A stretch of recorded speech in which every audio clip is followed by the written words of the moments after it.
नमस्कार दोस्तों, welcome to GK first division. इस वीडियो में हम बात करेंगे वैदिक सभ्यता से पूछे जाने वाले सवाल। तो चलिए हम शुरू करते हैं पहले सवाल से।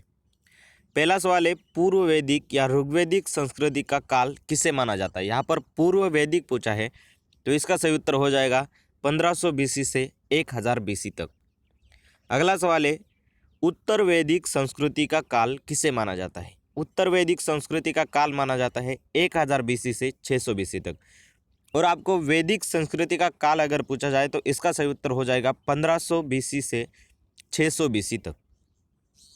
अगला सवाल है, आर्य शब्द का शाब्दिक अर्थ क्या है।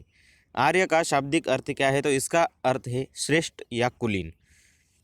इसके बाद सवाल है, प्रारंभिक आर्यों के बारे में निम्न कथनों में से कौन सा कथन सही नहीं है ये पूछा है। पहला कथन है, वे संस्कृत बोलने वाले थे। दूसरा है, वे घुड़सवारी किया करते थे। तीसरा है, वे कई झुंडों में भारत पहुंचे। और चौथा है, वे मुख्यतः नगरों में निवास करते थे। तो इसका सही उत्तर हो जाएगा ऑप्शन नंबर डी, वे मुख्यतः नगरों में निवास करते थे।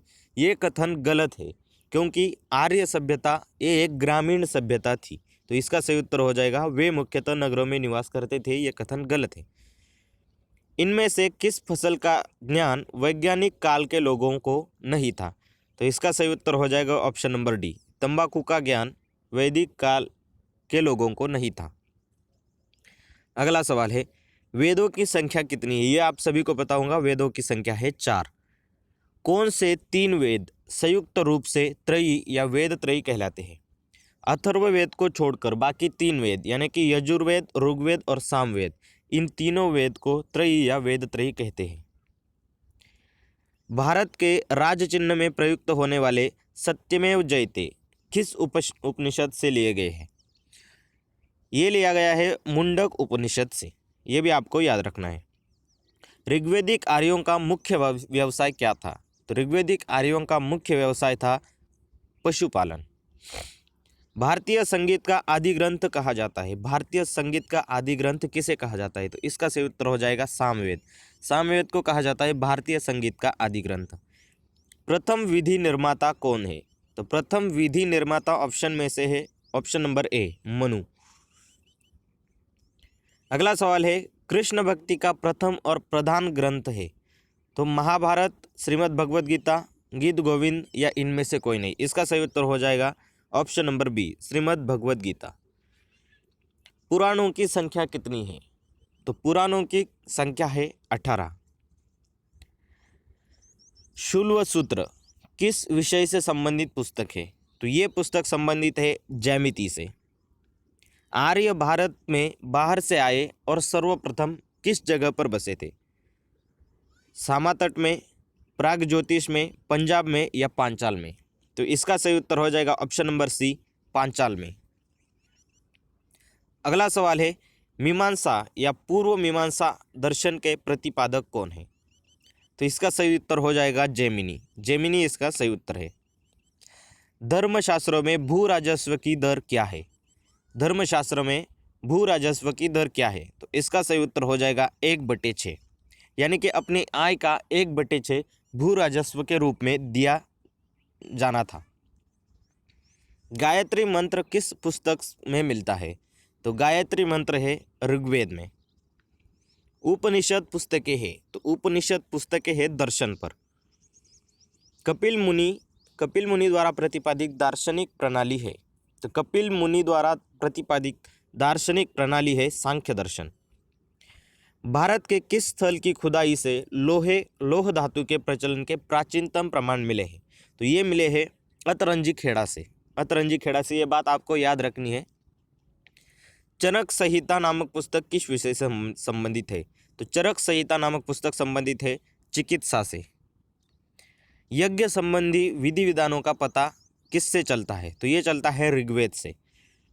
वैदिक युगीन सभा, वैदिक युगीन सभा का मतलब क्या है। तो इसका मतलब है वैदिक युगीन सभा मतलब मंत्री परिषद थी। सबसे प्राचीन वेद कौन सा है। तो इनमें से सबसे प्राचीन वेद कौन सा है। तो इसका सही उत्तर हो जाएगा ऋग्वेद। ऋग्वेद है सबसे प्राचीन वेद। किस वेद में जादुई माया और वशीकरण का वर्णन किया गया है। तो यह है अथर्ववेद में। ऋग्वेद में कुल कितने मंडल है? तो ऋग्वेद में कुल 10 मंडल है। आर्य भारत में संभवत कब आए थे या फिर कहाँ से आए थे? तो इसका सही उत्तर हो जाएगा मध्य एशिया से। मध्य एशिया से आए थे आर्य संभवतः भारत में। कौन सा वेद अंशतः गद्य के रूप में भी लिखा गया है या फिर रचित है? तो इसका सही उत्तर हो जाएगा ऋग्वेद। ऋग्वेद अंशतः गद्य के रूप में भी रचित है। वैदिक युग में यव कहा जाता था। यव किसको कहते थे इनमें से? तो इसका सही उत्तर है जो को वैदिक युग में यव भी कहते हैं। प्राचीनतम व्याकरण अष्टाध्यायी के रचनाकार कौन है? तो अष्टाध्यायी के रचनाकार है पाणिनि। निम्न में से कौन सी स्मृति प्राचीनतम है? तो इसका सही उत्तर हो जाएगा मनुस्मृति। मनुस्मृति है प्राचीनतम स्मृति। आदि काव्य की संज्ञा किसे दी जाती है? आदि काव्य की संज्ञा दी जाती है रामायण को। ऋग्वेद में सबसे पवित्र नदी किसे माना गया है? तो ये माना गया है सरस्वती नदी को। ऋग्वेदिक काल के उस सबसे प्रधान देवता की पहचान करें जिसकी स्तुति में 250 सूक्तों की रचना की गई थी। इसका सही उत्तर हो जाएगा इंद्र। उत्तर वैदिक काल में किस देवता को सर्वोच्च स्थान प्राप्त था? यहाँ पर उत्तर वैदिक काल पूछा है तो इसका सही उत्तर हो जाएगा प्रजापति। निम्नलिखित में से कौन मूलतः जल या समुद्र का देवता है? तो इसका सही उत्तर हो जाएगा वरुण, ऑप्शन नंबर 3। मनुस्मृति मुख्यतः संबंधित है। तो मनुस्मृति संबंधित है समाज व्यवस्था से। गायत्री मंत्र की रचना किसने की थी? वशिष्ठ, विश्वामित्र, इंद्र या परीक्षित? इसका सही उत्तर हो जाएगा विश्वामित्र। निम्नलिखित में से कौन सी एक ऋग्वेदिक आर्यों की लाक्षणिक विशेषता नहीं है? यहाँ पर नहीं है पूछा है तो इसका सही उत्तर हो जाएगा वे लोहे के उपयोग से परिचित थे। वे अश्वों, रथों और कांस्य के उपयोग से परिचित थे, यह कथन सही है। वे गौ से परिचित थे जो संपत्ति का सर्वाधिक महत्वपूर्ण रूप थी, यह भी कथन सही है। और वे ताम्र और आधुनिक हल फाल के उपयोग से भी परिचित थे, यह भी कथन सही है। लेकिन वे लोहे के उपयोग से परिचित थे, यह कथन गलत है। इसलिए इसका सही उत्तर हो जाएगा ऑप्शन नंबर बी, वे लोहे के उपयोग से परिचित थे। इसी के साथ ही ये वीडियो समाप्त करते हैं। अगर आपको ये वीडियो पसंद आई है तो चैनल को सब्सक्राइब करिए और वीडियो को लाइक ज़रूर करिएगा। धन्यवाद दोस्तों।